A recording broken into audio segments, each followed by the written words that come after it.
And we're live, according to StreamYard and possibly YouTube.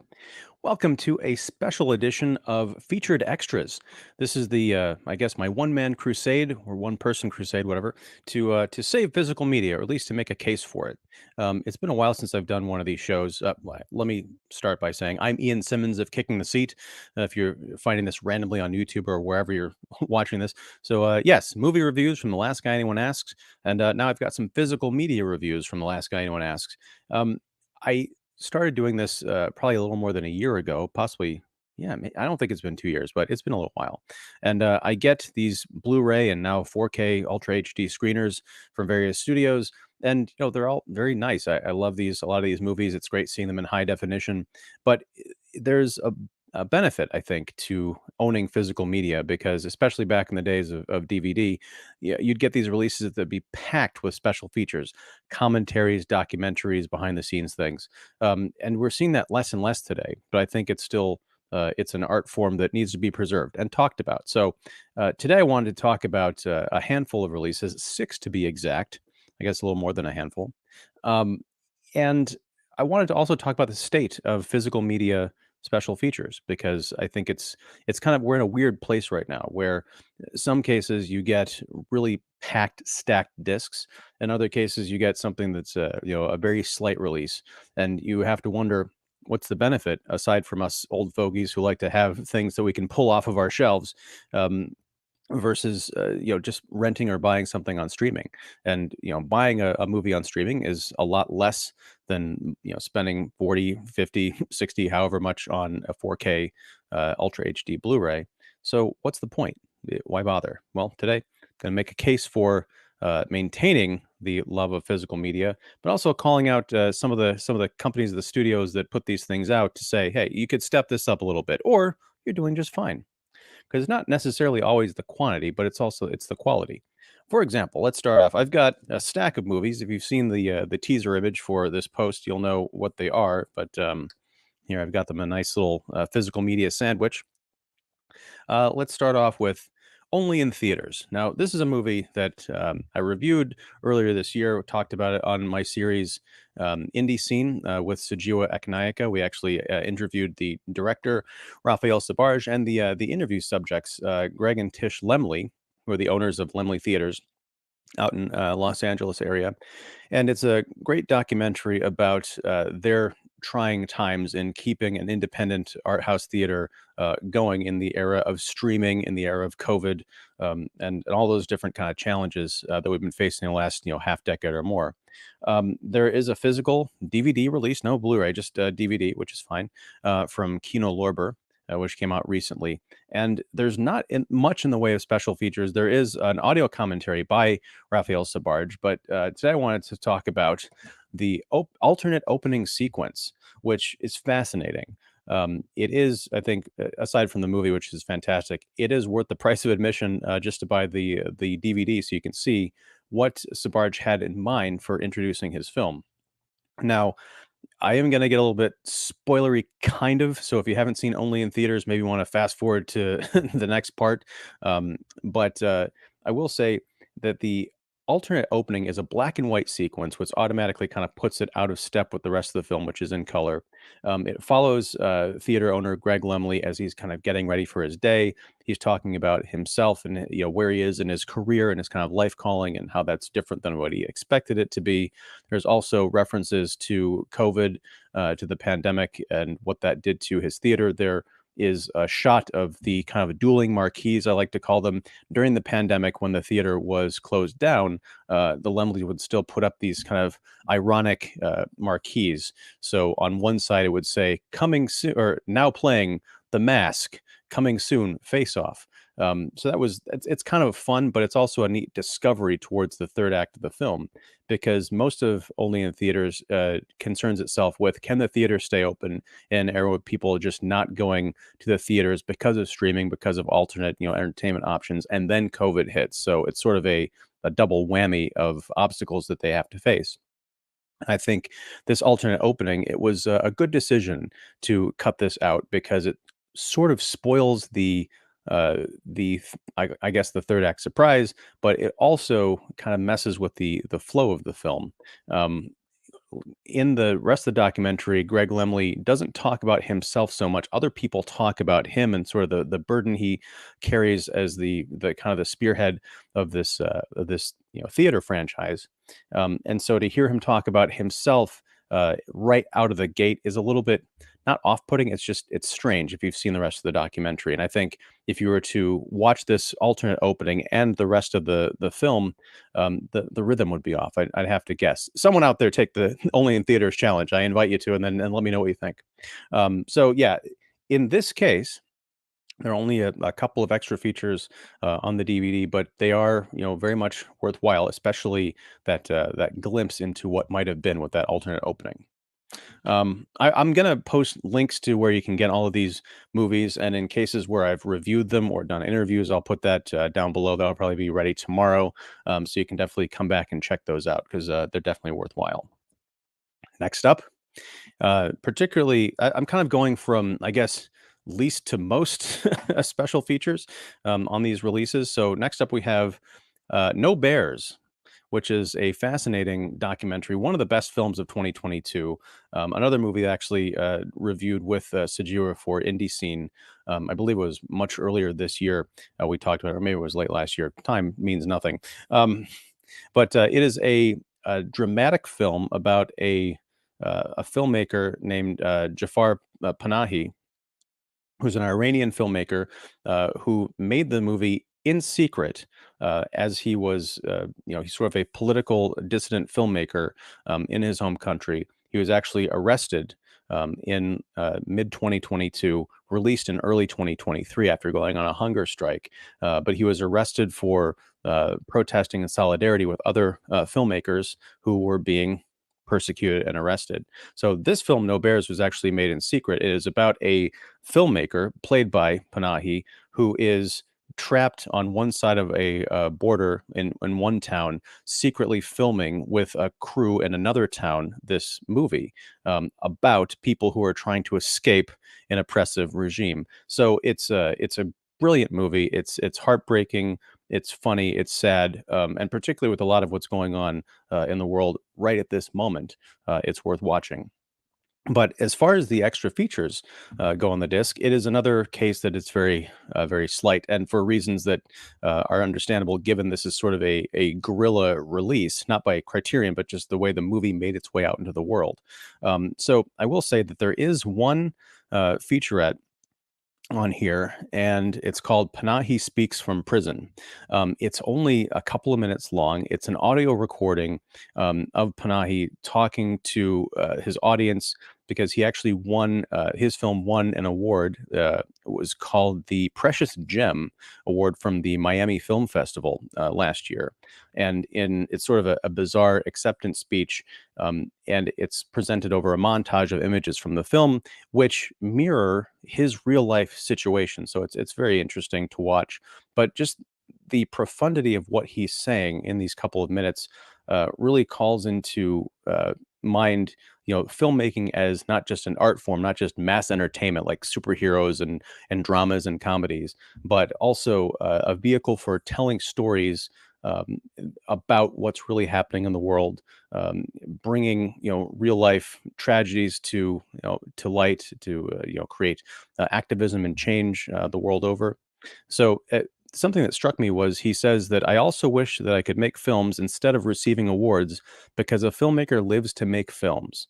Now that struck me. That's towards the end of his little speech, and just really drove home that he made a very entertaining film that is made even more impactful if you know the kind of the meta story of what's going on in Panahi's life. But it again, film is an entertainment medium. We are very privileged to be able to kick back and watch these special edition DVDs and Blu-rays. Say, oh, this is really entertaining. Oh, it must suck to be in that part of the world going through this. But it really kind of underscores the fact that there are people who are struggling to even just make this art, to get this art seen by people, much less get it seen by people and inspire them to make changes, in their lives, in their countries, in their political situations, whatever, what have you. So yeah, I can't recommend No Bears enough. This is a case where it's a Criterion edition Blu-ray, so it's going to be on the pricier side. Wait for the semi-annual Criterion sale if you have to, where everything becomes half off. But definitely, pick up No Bears. If nothing else, rent it somewhere digitally. But I would make a case for buying the Blu-ray, not only to support Panahi and Janus Films, which released the movie with Criterion, but also to experience that wonderful little montage, that sort of acceptance speech, and that endorsement for filmmaking as a very important art form. Let's see. Let's move on to another case of a film. Oh my gosh! All right, the next four movies that we're going to close this out with are all Warner Brothers releases. Now, love Warner Brothers. They're celebrating 100 years of movie magic this year. They even have these little 100-year celebratory stamps on all of their releases for 2023, I believe. Mm. And I'm alternately this was pretty much the inspiration for why I wanted to do this special episode, this live stream, is because Warner Brothers, for as great as their movies are, and they've been at the forefront of physical media and special features, they're very uneven. For example, you've got National Lampoon's Vacation, which turned 40 this year. This release came out, I believe, in June, so I'm a little bit far behind, as I mentioned. But it's a classic comedy, very influential, spawned numerous sequels. It's endlessly quotable and a beloved comedy. And what do they have on here as a special feature? Audio commentary, and it's a recycled audio commentary from a much older release. Why? I don't know. It is a 4K Ultra HD release, so if you really have to see Wally World in stunning high definition, if the old Blu-ray that you have or the DVD that you have just doesn't cut it somehow, I guess you can pick this up.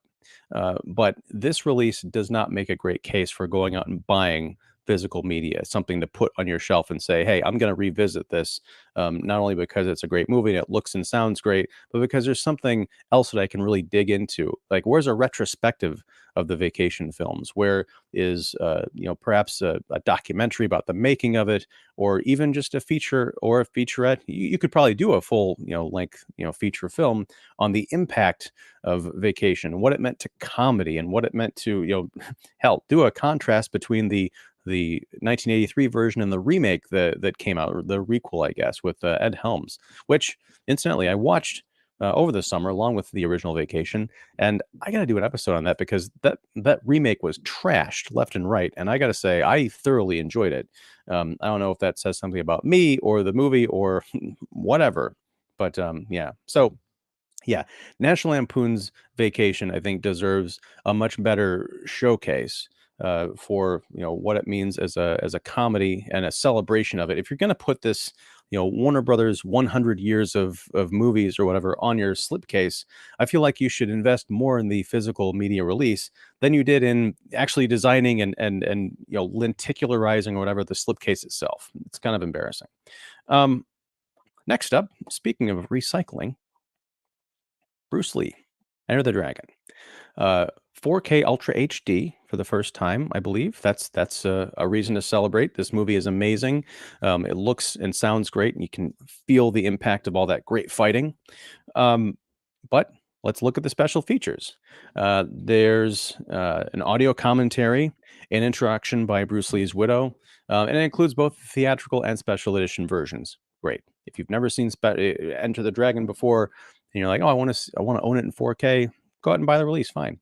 However, there have been multiple releases of this thing, not quite as many as, say, The Evil Dead, but it's probably going to give it a run for its money. I actually have a previous edition Blu-ray, which is lousy with special features, and lousy in this case, it's an old slang term meaning there's a lot of them. It doesn't mean that there are lousy special features.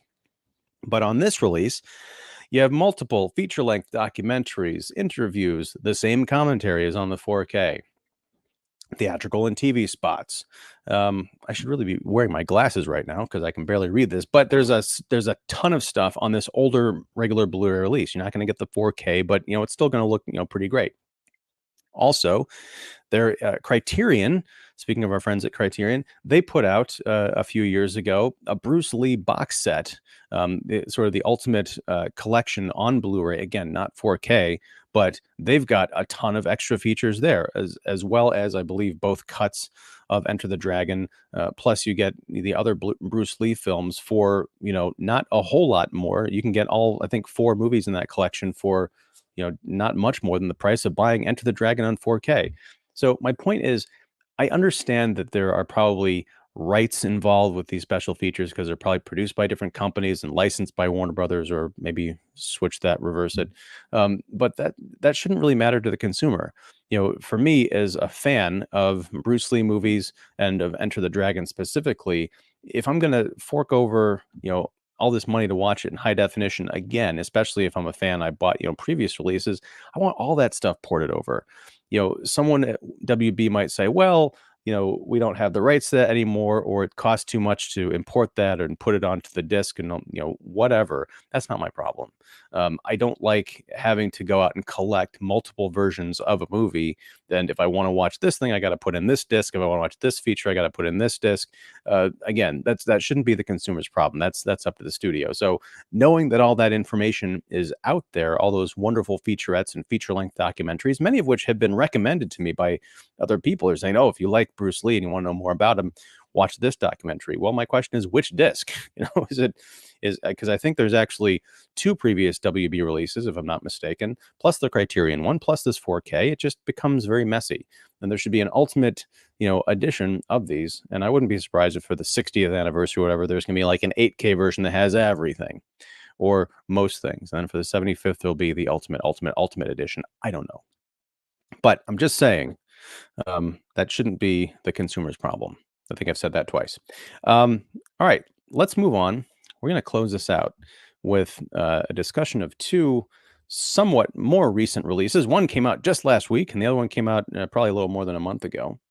And it's surprising how one got some really beefy supplemental features, and it's a movie that flopped in theaters, a historical flop just about. And the other is the biggest film of the year, and the supplemental material is paltry. It's what they it's DVD special features at best. I'm talking about The Flash and Barbie. Now, Barbie, it's got a sparkly slipcover. It's got a handful of featurettes. They're all, I think the longest one is probably 12 minutes long. They've got, features on the costumes, features on like the world of Barbie, like kind of the making of.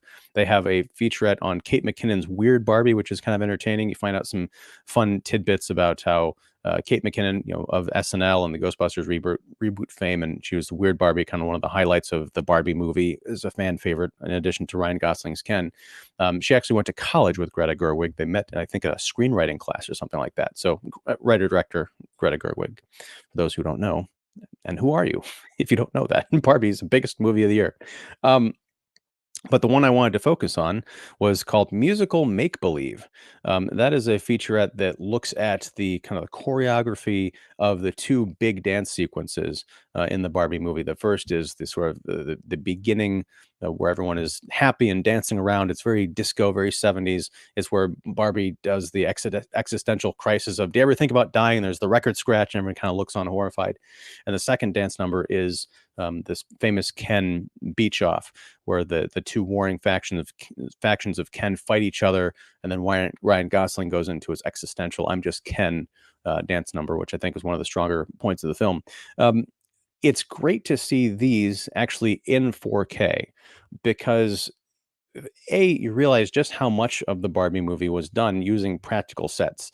I think when Earth's Mightiest Critics did our roundtable review, one of us remarked that, oh yeah, but it's all just kind of CGI, background stuff. No, they built a lot of these sets, and even some of the practical effects of the sets, transforming and moving.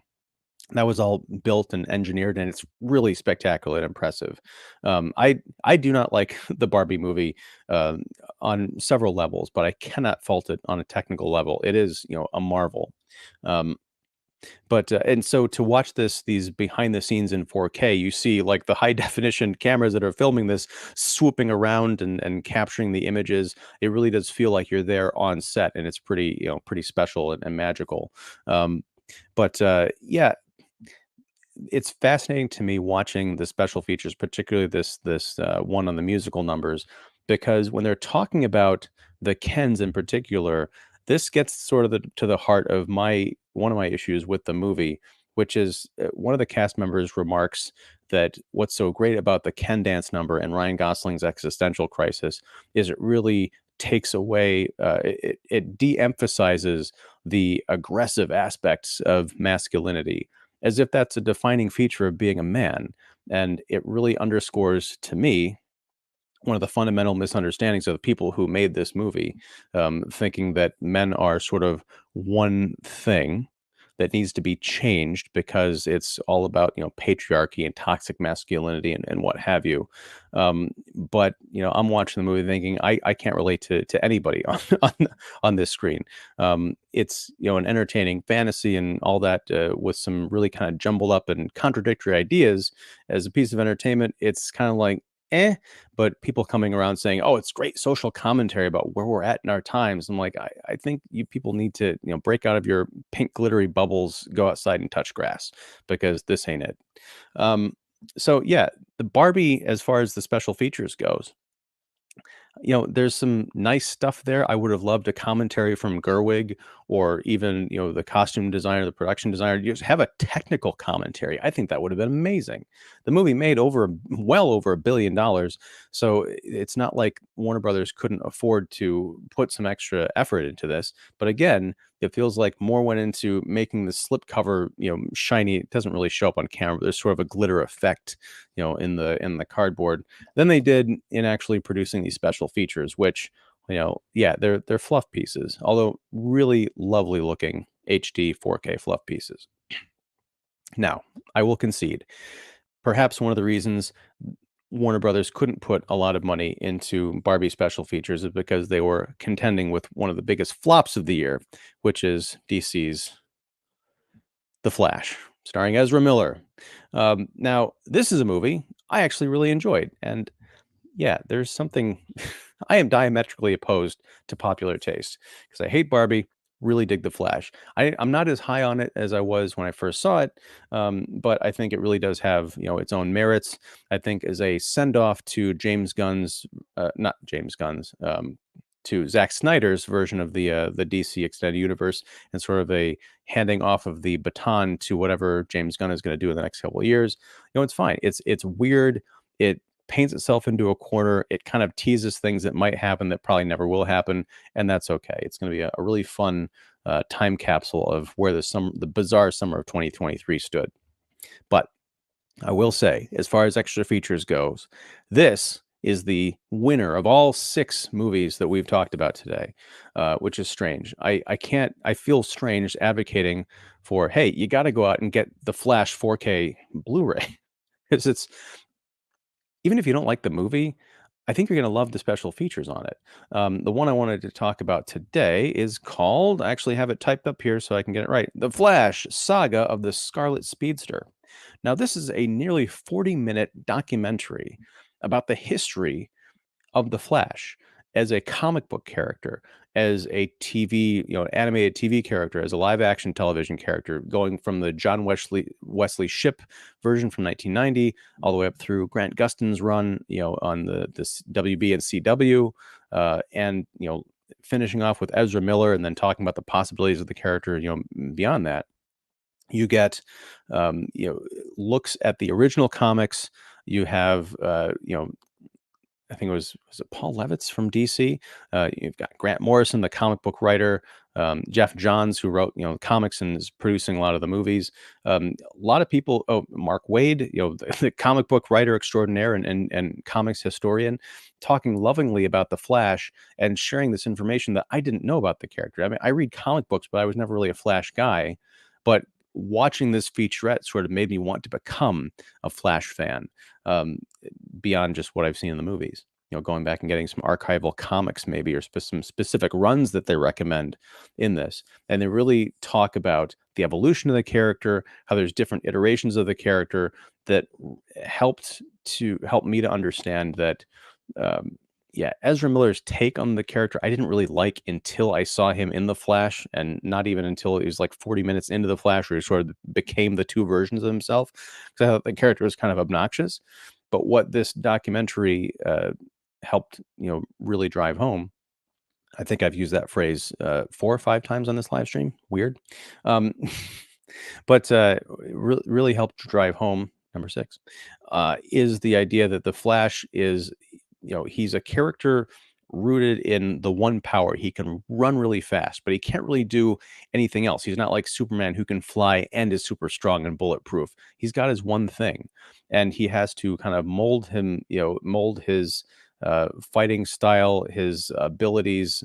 He has to work with what he has to fight a lot of villains that are based in science. They are science-based villains, which, listening to descriptions of some of the storylines from the comics, from the Flash TV show, especially, I wondered why couldn't they import some of more of that into what was going on in the DCU. Again, I really like the Flash movie, but in terms of the central threat, a lot of it was recycled from other, Zack Snyder stuff, like the Return of Zod, yay. But yeah, I'd like to see more done with this character in the future. I don't know that Flash has really been talked about for James Gunn's universe, but after having watched this documentary, I'm thinking they better do something cool with the Flash, because there are so many possibilities. He's not just the guy who can run fast. He is the bridge between different alternate realities. He's got these great kind of complex emotional relationship, dynamics with other characters. And yeah, like I said, he's got a pretty impressive rogues gallery from what I can see. So what I'm driving at here really is one of the biggest flops of the year has one of the best supplemental packages of the year. There's another like 37-minute documentary on here, along with a handful of other featurettes that you can watch and really find yourself enriched. It's not just, hey, it's behind the scenes of the making of the movie, or here's everyone on set talking about how much they're a family. Um, it's a it's a great look at the source material and sort of the passions that led from the creation of the comic book that inspired people who read the comics to say, "Hey, this make a great TV show. This make a great movie. Make a great series of movies." It's a real advocacy for the character and what is now essentially a dead franchise. So, yeah, that's my featured extras roundup. So I hope you enjoyed it. I recommend looking into a lot of these releases, some more than others, obviously. The other kind of, I guess, double edge to this sword is that thanks to the internet, thanks to piracy and all that, you can probably, I haven't gone looking, but I imagine you can find a lot of these things uploaded to YouTube or other sites somewhere. But in the case of, some of these releases, I think if you really want to support physical media and extra features as a mainstay, then you need to go out and buy these things. Don't just like look for them or pirate them or whatever, because the sad fact is the money's running out for a lot of these. They cost money to produce and to author onto the discs and all that other business. So if there's people just constantly ripping things off and posting for the entire world to see for free, this art form, that's what I want to call the art of the special feature, is going to go the way of the dinosaur.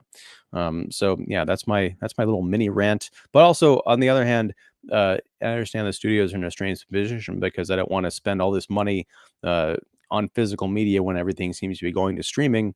But on the other hand, I think it's up to them to give people, a reason to really buy these discs other than, the upgrade in quality from, the step up from Blu-ray to 4K, because not everyone has a 4K television. Um, so you really need to say, okay, here's two discs. One disc is the film, and the other is chock full of, documentaries, interviews, commentaries, everything you could possibly want to know about this movie, especially in the case of these classic kind of uh, big brand anniversary releases like National Lampoon's Vacation. The fact that there's just a recycled commentary on there is frankly criminal. But, you know, I can't complain because I get a lot of these things for free. I just wanted to mention, share some of my thoughts on whether or not you should take the plunge in some of these releases. Buyer beware, I guess, or buyer jump in with both feet. And in the case of The Flash, am I really recommending that? Yes, I am. So I'm going to get out of here. but I appreciate you hanging out even just for a few minutes to talk about some of these releases. And yeah, if you're watching Kicking the Seat throughout this week, I know this is the first thing I've done in a while because it's been crazy life stuff going on. But this week we're coming roaring back with a live stream of Killers of the Flower Moon on Wednesday, and then Friday I'm going to be doing a live stream with Dr. AC of Horror 101 with Dr. AC. We're going to do a 20th anniversary retrospective of House of a Thousand Corpses for his to help close out his Scarathon. And there's probably some other things peppered throughout the week. So yeah, come check us out. Subscribe to Kicking the Seat if you like this content and you want to see more of it. Be sure and ring the bell for notifications, all that good stuff. And until next time, whenever that is, whatever that is, thanks very much for hanging out, for watching this live edition of Featured Extras, and take care. Wait, I need to turn this off. I did the whole thing where I freeze, but I don't press record. Or end recording. I don't know. This is yeah. I've only been doing this for a few years. I need another decade to get this right, I think. Anyway, I'm gonna press end stream now. We'll see if it actually ends the stream.